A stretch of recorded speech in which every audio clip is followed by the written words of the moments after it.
Hi good morning. Hi good morning. तर स्वागत आहे तुमचं नवीन व्हिडिओमध्ये. आणि रोजच्याप्रमाणे आपली सुरुवात किचनमधून झाली आहे. मस्त चहा वगैरे झाला आहे सगळ्यांचा आणि आता स्वयंपाक बनवते. तर आज कोबीची भाजी बनवायची. खूप दिवसांतून आज कोबीची भाजी बनवते. तर मस्त अशी कोबीची भाजी इथं टाकली. आता उकळती भाजी, उकळली की मग झाली. आणि सोबतच बाजरीची भाकरी. पण नेमकी आज आमचं बाजरीचं पीठ थोडंसं कमी होतं. तर मात्या म्हणे लगेच बाजरी दळायला टाकते, म्हणजे मग गरम गरम लगेच भाकरी पण करा. तर आता आत्यांनी पीठ टाकलंय दळायला, तोपर्यंत बाकीचे कामावरून घेते. नाही तो नाही, बोट ठेवून वाचायचं काम चालू आहे. वाचता येऊ नाही तर नाही येऊ, पण बोट ठेवून वाचलं पाहिजे असं कानाचं म्हणणं आहे. आता आजी बोट ठेवत होते आणि तो पण बोट ठेवत होता.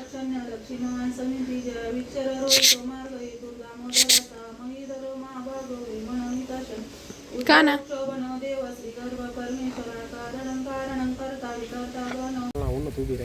चला आमच्या यांना काहीतरी खायचं. दुपारचा टाइम झालाय त्यामुळं लागू द्या ना थोडे काळे वाटत. याच्यावरती काय होईल. नाही नाजूक आहे बाई आमची गेम. बाई काळ्या माणसाला गोरं व्हायला लई मेहनत लागेल, पण गोर काळ्याचं गोरं झालेल्या माणसाला काळा व्हायला काहीच नाही लागत. 5 मिनिटात काळा होते. बर गोरचं काळं व्हायला का? जेवढे पण काळे असतील सगळ्याला ते अनुभवलेला असेल त्यांनी. तुम्ही काळे होते. काय झालं मम्मा?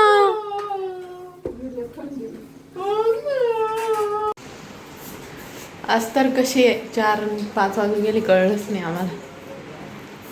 कारण दोघींना पण व्हिडिओचे काम होते, त्याच्यातच आमचा वेळ गेला. आज झोप नाही, काही नाही, काहीच नाही. तुमची मज्जा आहे बाबा.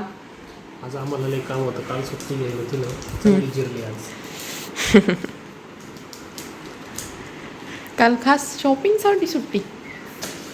काल बोर झालं म्हणून सुट्टी घेतली. हा का? चष्मे चांगले दिसतात तुम्ही. म्हणजे 2-3 वर्ष थोडं वय कमी वाटत तुमचं. आता लगेच शायनिंग मारती ना. असं काही म्हणलं आणि आरशात गेले नाही असं होणारच नाही. असं पाय नाही राहत ना ग. आता कसं आता वाटतंय मी 2-4 वर्षाचा होणार आला. लग्न झालेलं आहे फक्त. बरं लग्न झालेलं आहे, बाकी काही असू. 2-4 वर्ष 4 वर्ष पुढे नव्हतं झाले ते काही असू, पण लग्न झालं. सिंगल गाईज प्रस्ताव पाठव. सॉरी. काही पटत का? होणाऱ्या झालेल्या बायकोच्या ब्लॉगवर तुम्ही असं काही पण बोलते. प्रस्ताव पाठवून द्या. 2-4 वर्ष काका झाले ना पार आता तुम्ही. आता अशा तर किती लोक काका वय त्यांचे काही लग्न नाही होती काय? काका झाल्यावर काही लग्न नाही करते काय? नाही आता लग्न झाल्यावर लग्न झाल्यावर काका झाले ना, मग आता काय झालं पाहिजे तुम्हाला काय? ठीक आहे. चला खाली नाही यायचं तुम्ही. येतो ना, एक काम करून येतो ना. लय बिझी बाई तुमचं बी लय जाऊ घडे. आम्ही म्हणावं खाली चला आणि तुम्ही म्हणताय हे एवढं काम करून येतो ना, जसे काय आम्हाला कामच नाही. लगेच जाय. हा तुम्ही घेऊन या खाली, मी नाही आणणार. एवढं पाणी बेते बाटल्या नाही खाली घेऊन या. चला लय कामाचे. हा हा बाई एवढे बाटल्या घेऊन येत राहते वर. अगं एवढं पेलो पाणीच ना नक्की. मग काय का पाण्यात टाकून काही पेले? काही टाकायला आणायला जायला पाहिजे बाहेर पुढे. काय सांगत तुला गोष्ट सांगू का? हां सकाळी काय झालं माहिती? सकाळी दरवाजा उघडला आणि मी माझ्या पाय गणगणित होतो. डबका दरवाजा खाली पाल होती, मग तिच्यावरच पाय पडला. बिचारीचा जीव गेला. मला लई वाईट वाटलं. मी पाहिलेलंच नव्हतं, पाय पडला लगेच मी बिचारी. मग एवढं मोठ्या माणसात पाय पडल्यावरती कसं काय जगत? कुठं चालली? ते काय फिरायला करायला चालले काय? ते काय फिरायला जाते. इकडं बा गाईच चालले घुमी करायला. याला म्हणत्या रुदबा. घुमी डायरेक्ट घुमी पप्पाला डायरेक्ट घेऊन चालले त्याला. विषय नाही. तुम्ही करेल कधी अशी घुमी? आमची घुमी आमच्या रट्टा डायरेक्ट टोले ज्याच्याकडे जायचे त्याच्याकडे टोलेच जायचं. नाही रटला म्हणून टोले आणि चूक केला असले एवढं टोले. नाही आहेच लाडाची पोरं. बिचाऱ्याचं आहे नशिबाने, तुला लाडायचं काय एवढं. आपल्या वेळेस नव्हतं बी असं हो एवढं. आपल्या वेळेस आई वडील पण थोडेसे नाही का जरा क्रूरच होते. थोडेसे हाणायचेच आपल्याला. हे सगळं कशाशी रिलेटेड आहे माहिती आहे का? पण तेच आई वडील आता तुम्ही पा. तुला मी एक हार्ड फॅक्ट सांगतो जगाची. हे सगळं रिलेटेड राहतं पैशाशी. जेव्हा माणसांचं इकॉनॉमिकल वेलबिंग चांगलं होतं ना, त्यांचे सोशल चेंजेस पण चांगले होते. म्हणजे गरीबाच्या घरी नाही का जास्त क्रुएल्टी राहते, अमीराच्या घरी जास्त क्रुएल्टी नाही राहत. कारण ते त्यांचे पोट भरलेलं राहतं ना. म्हणजे असं गरीब आणि आमिरला असं नाव नाही ठेवायचे, पण आहे रिअली. अरे फॅक्ट आहे ती, Fact आहे, पण इकॉनॉमिकल लोकांना वाटेल. फॅक्ट आहे. इंडिया अजून किती वर्ष लागतील माहिती की इंडियामध्ये जे आत्ताच लोक म्हणताय ना दुसऱ्या देशात असं आहे, दुसऱ्या देशात पॅरेंटिंग अशी होती आणि दुसऱ्या देशात राहणीमान असं आहे. राहणीमान हे इकॉनॉमी जशी जशी ग्रो होती तसं तसं ग्रो होतं. साधं उदाहरण घे. पहिले आमदार अँबॅसिडर बस न हिंडत होते. किती वर्षापूर्वी?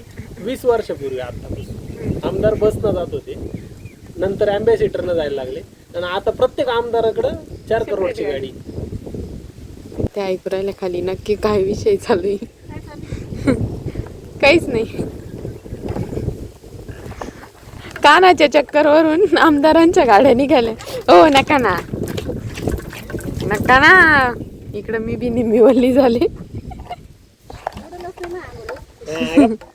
माग पळली बाई. आमच्या अभिनची चालू इकडे कोल्ड कॉफी.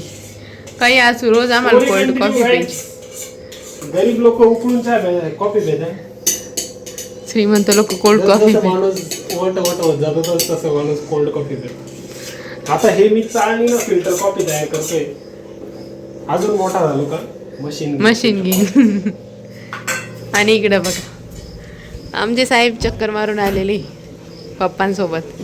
चला. कानाने कसं मॅचिंग केलंय. हो, शर्ट त्यांच्यावर मॅचिंग आहे, पॅन्ट तुमच्यावर मॅचिंग आहे.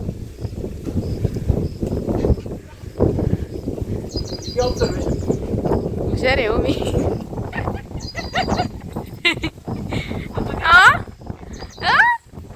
कुठे हिंडती तू?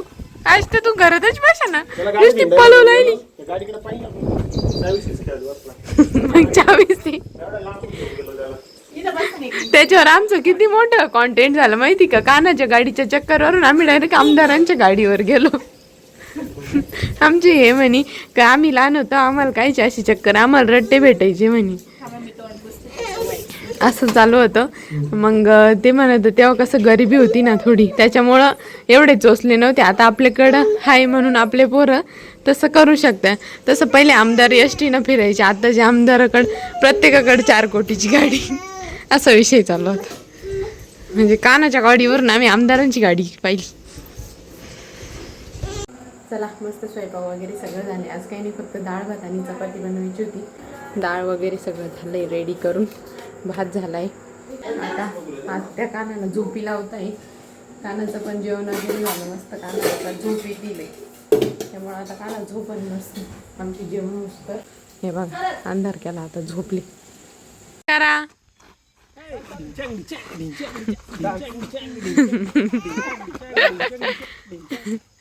काय